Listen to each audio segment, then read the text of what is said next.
দেখো হেমসেটা দেখো, একটা সুতো একটা ভরেছি, এক মুখ ভরে একটা খোলা আছে, ঠিক আছে।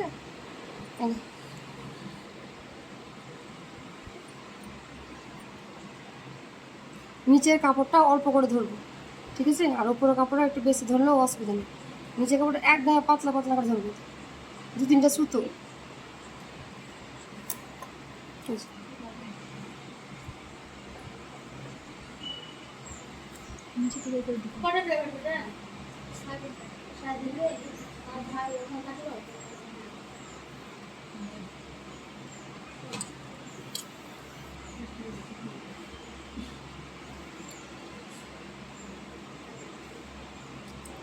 ছোট